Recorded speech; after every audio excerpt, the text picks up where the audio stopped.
बच्चों, इससे पहले की वीडियो में हम लोग पार्ट 6 नर हो न निराश करो मन को देखे थे, उसकी व्याख्या देखे थे। अब आगे अगला जो बाकी था वो आज के वीडियो में देखते हैं हम लोग। 39 पेज के हम लोग पहले पंक्ति को देखते हैं। निज गौरव का नित ज्ञान रहे, हम भी कुछ हैं यह ध्यान रहे। सब जाए अभी पर मान रहे, मरणोत्तर गुंजित गान रहे। कुछ हो न तजो निज साधन को, नर हो न निराश करो मन को। जैसा कि कल हम लोगों ने पढ़ा था कविता में, और उसके आगे देखते हैं। यहाँ पर देखिए, कविता की इन पंक्तियों में मैथिली शरण गुप्त हमें समझाते हुए कहते हैं कि हे मनुष्य, निज गौरव का नित्य ज्ञान रहे। तुम्हें अपने मान सम्मान का, तुम्हें अपने गौरव का हमेशा ज्ञान रहे। हम भी कुछ हैं यह ध्यान रहे। तुम अपने अच्छे कर्मों से इस संसार में नाम कमा सकते हो, और तुम्हें यह एहसास होना चाहिए कि हम भी इस संसार में अलग हैं, हम भी इस संसार में कुछ कर सकते हैं। इस बात का तुम्हें ध्यान रहे। सब जाए अभी पर मान रहे। तुम्हारा धन दौलत सब कुछ छिन जाए, मगर तुम्हारा मान सम्मान नहीं खोना चाहिए। मरणोत्तर गुंजित गान रहे। तुम्हारे के मरने के बाद भी तुम्हारे अच्छे कर्म हैं, वह मरने के बाद भी तुम्हारा वह गान गूंजता रहे इस संसार में। तुम्हारे अच्छे काम इस संसार में याद किए जाएं। कुछ हो न तजो निज साधन को। यहाँ पर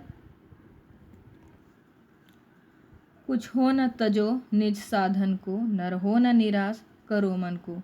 कुछ भी हो जाए, लेकिन तुम अपने जीने के अलग अलग साधनों को छोड़ते हुए अपने मान मर्यादा को बनाए रखने के लिए हमेशा ऐसे कार्य करते रहो जिससे आपका मान सम्मान इस दुनिया में बना रहे और लोग आपको आपके जाने के बाद भी याद करते रहें। नर हो न निराश करो मन को। हे मनुष्य, तुम्हें निराश होने की आवश्यकता नहीं है, बल्कि अपने अच्छे कर्मों द्वारा अपना मान सम्मान इस समाज में बनाए रखना है। अगली पंक्ति में देखते हैं। प्रभु ने तुमको कर दान दिए, सब वांछित वस्तु विधान किए।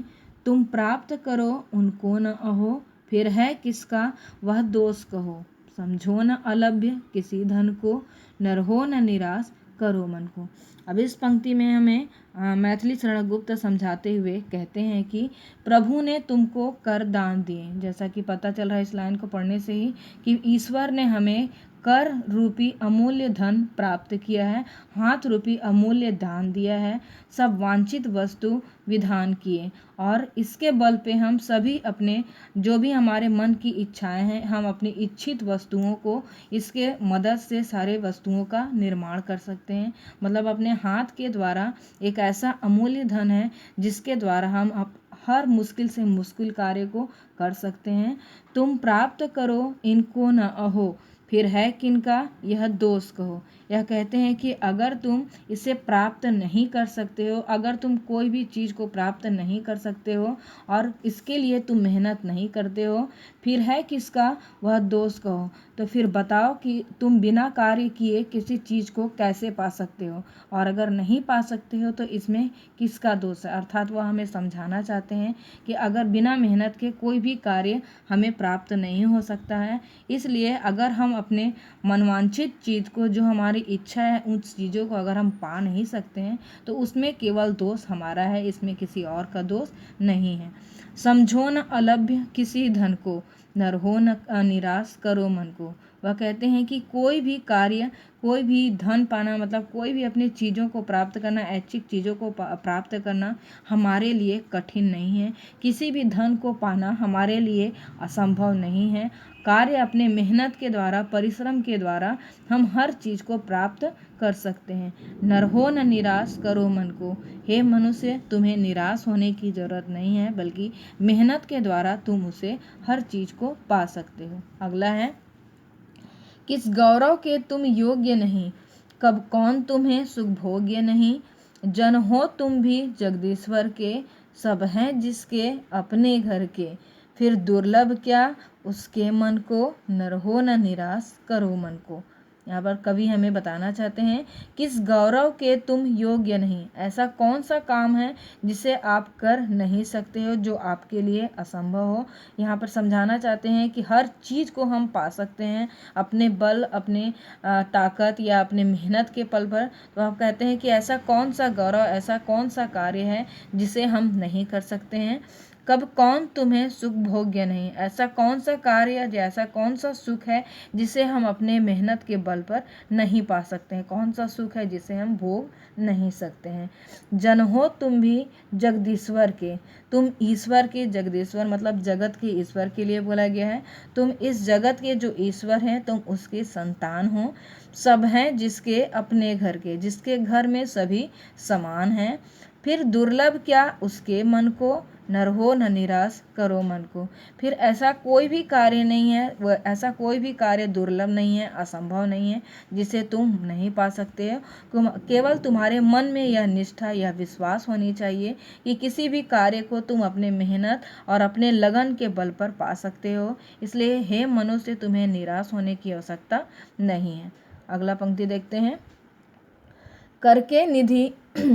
करके विधिवाद न खेद करो, निज लक्ष्य निरंतर भेद करो। बनता बस उद्यम ही विधि है, मिलती जिससे सुख की निधि है। समझो धिक निष्क्रिय जीवन को, नर हो न निराश करो मन को। अब यहाँ पर मैथिली शरण गुप्त हमें बताते हुए कहते हैं, करके विधिवाद न खेद करो। किसी भी कार्य को, यहाँ पर कवि कहते हैं कि हे मनुष्य, किसी भी कार्य को अगर आप नहीं पा सकते हो तो उसके लिए खेद करने की आवश्यकता नहीं है। मतलब किसी चीज़ को पाने में अगर कठिनाई आ रही है तो हमें हार नहीं मानना चाहिए, उसके लिए खेद नहीं करना चाहिए।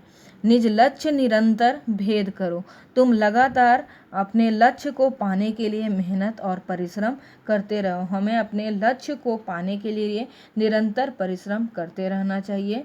बनता बस उद्यम ही विधि है, केवल हमारा मेहनत ही हमें अपनी सफलता तक ले जाता है, किसी चीज़ की जीत हमें दिलाता है। मिलती जिससे सुख की निधि है, हमें अपने मेहनत के बल पर ही सुख रूपी धन प्राप्त होता है। समझो धिक निष्क्रिय जीवन को, नर हो न निराश करो मन को। तुम इस जीवन को निष्क्रिय, जो काम में ना लाने योग्य है, और लानत के समान मत समझो, बल्कि तुम अपने परिश्रम से और अपनी मेहनत के बल पर अच्छे कार्य करते जाओ, ताकि तुम्हारे जाने के बाद भी तुम्हारा नाम इस संसार में गूंजता रहे। हे मनुष्य, नर हो न निराश करो मन को। हे मनुष्य, तुम्हें दुखी होने की, निराश होने की आवश्यकता नहीं है, क्योंकि तुम अपने मेहनत के बल पर हर चीज़ पा सकते हो। बच्चों, इस तरह यह कविता आपकी पूरी होती है। एक बार ये आप इसे ज़रूर पढ़ें, क्योंकि ये बहुत अच्छी कविता है। इसे पढ़ें और समझने की कोशिश करें एक बार, और इसके शब्दार्थ और कविता और ड्राइंग, इसका चित्र आप अपनी कॉपी में बना लेंगे। अब आगे प्रश्न उत्तरों के साथ में लौटूंगी। धन्यवाद।